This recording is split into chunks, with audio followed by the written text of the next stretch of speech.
All right, so let's get into the Diddy of it all. Let's get into the diddler. So many things to cover. Jesus Christ. Okay. All right. Neighbors, it seems like the lawsuits won't stop, can't stop. Uh-uh. All right. Diddy is being sued again for assault. Child, according to TMZ, ain't got no T on me. This whole thing shit TMZ. A woman has anonymously filed a lawsuit against the defamed mogul, claiming that he drugged her and forced her into a sexual relationship within a 4-year span, even causing her to get pregnant during that time. And this is where things get very interesting. The woman, who goes by Jane Doe, claims she met Diddy overseas in 2020 and was invited to go on a lavish, all expense paid trip with him. From there, they dated on and off again from 2021 to 2022. During that time, she would meet him at his houses in LA, Miami, and New York. She claims, though, she felt forced to go because he would use coercive and harassing language to make her agree.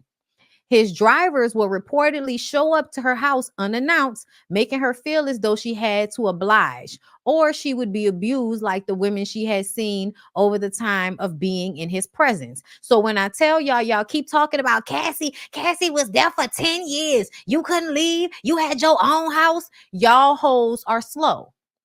You are okay, that's what it is. When y'all don't understand the concept of somebody being able to send people to pick your ass up, and if you don't come, he gonna show up to your house and beat your ass, and there's nothing you can do about it. There's nothing you can do about it.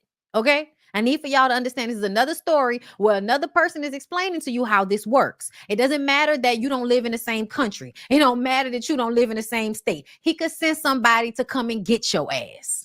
That's the point we need for everybody to commit to memory, since y'all don't seem to understand how you could be in a long-term abusive relationship with somebody and not live with them. The wrong with y'all? I don't know. Everybody's slow. Okay? Anyway, his drivers will reportedly show up to her house unannounced, making her feel as though she had to oblige, or she would be abused like the women she had seen over time of being in his absence. And don't forget, a lot of you bitches think, oh, he not gonna do it to me because I'm not gonna make him that mad. There are so many women that say shit like that on a daily basis with a broke nigga. The previous woman will say, oh, he hit me. And y'all will turn around and be like, girl, he ain't hit you. Or if he did, you made him do it. What you made him do? See, I'm not gonna make him mad like you. That's what y'all hoes say. So don't act surprised by the fact that she knew that he would put hands and feet on the bitch and still was messing with him. Don't be surprised some of y'all do the same shit. Okay?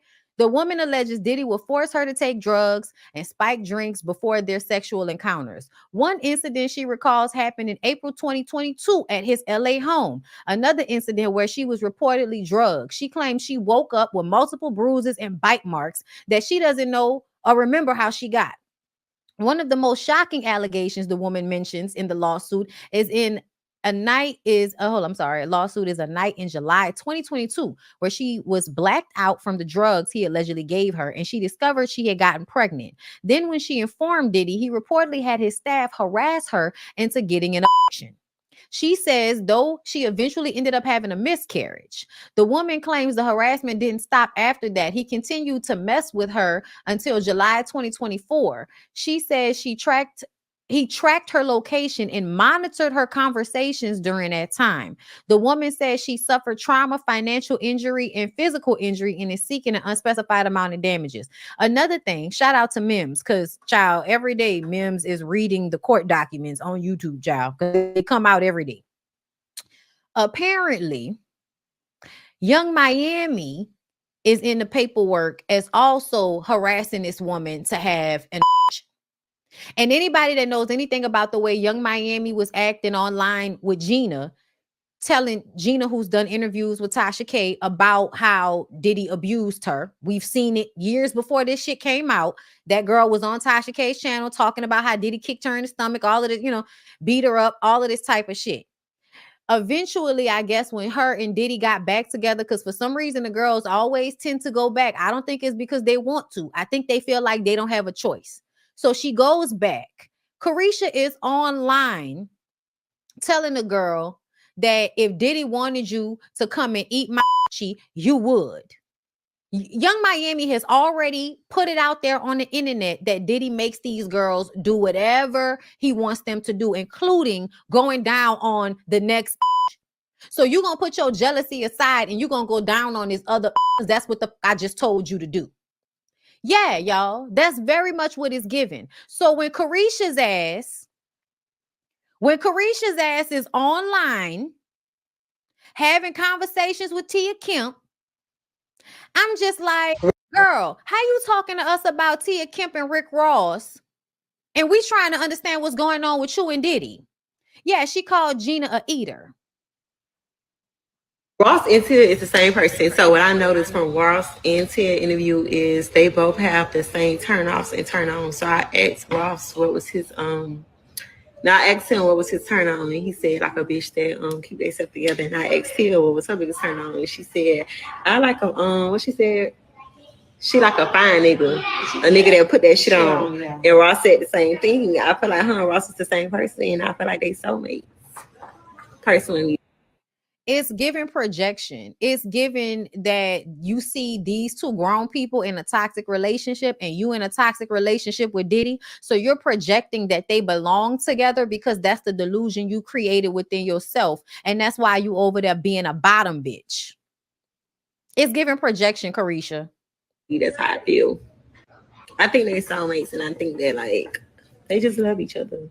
And that's how baby mamas and baby daddies be at the end of the day. They still be having feelings for each other. That's why when it comes to co-parenting, it's important not to have sex because it'd be hard to like separate the two. Ross and Tia. Okay, so that's what she said. What Tia said? The things he said to me in the past, he didn't expect this. So I can't even imagine him looking me in my face and even being cordial with me right now. It won't feel right. Because he was such a mean person. He was just like, fucking that man last year. Yeah. That don't mean the person was being mean to you. Tell you ugly, you this, you that, just to make themselves feel good. Well, you know you ain't ugly. Bitch, I'm ugly when you want me to land right here next to you. You don't even want a bitch going home. Hello. That's so I don't fuck with other niggas. That's the lower my self-esteem. First of all, bitch, I know I ain't ugly. But it's to create hostility where he could go do what he do. Just that's the type of person he was. So instead of her listening to Tia and listening to what Tia is really saying about how this nigga gonna create triangulation, he gonna talk down on me, he gonna fuck me, but he gonna talk bad to me so he can pull my self-esteem down and raise his up. You're not even listening because you know that's what that go over there doing to you. He would say things like, why would you want to do that? You too old to be doing that. Bitch. Y'all do all that and y'all be back fucking. That's what baby mama to baby girl. The way she is dismissing what Tia is saying about Rick Ross, it's the mindset of somebody that doesn't want to hear how no matter what you talking about with love, these niggas don't love you. These niggas don't love you, bitch. That's not love. That's not love. That's codependency, trauma bonding, toxic relationship. You had a baby with a nigga, that mean his dick juice got on your brain, bitch. That mean his dick juice sliding all up and down your spinal fluid, bitch. That's why. That's why you still feeling a way about him. The hell? She sound crazy as and that's what let me know she's over there still being Diddy's bottom. She's still with him. She's still empathizing and sympathizing with his ass. That's why she's sitting on live looking sad. Oh, she's sad. This bitch is depressed. That's a bitch. She wants so badly for Tia and Ross to show that they care about each other so that she can see a happily ever after with her in the diddler. Well, get over it. Because that is in jail. She waiting on him to get out, though. Please believe me. She waiting on him to get out. Please believe me. Okay? So let's see. What else? What's this one? The lawyer announces he's representing more than 50 men and women who are claiming Diddy and his associates sexually assaulted or abused them. Many of the alleged victims were minors at the time. Because y'all keep screaming, y'all keep talking about it wasn't no underage girls. How do you know? It's given there absolutely were underage girls. It's given that a lot of these people have become adults in the process of all of this. Okay. But to me, I think it's even weird that y'all think that Diddy wouldn't be messing with like 18, 17, 16, 15. Yeah, of course. Especially the younger they are, the younger they are as men, the younger the girls will be. That's just how they go a lot of the time. Oh, girl, let me slide down. Hold up. Before we go, Diddy will testify in his upcoming trial. Is that right? Is that right?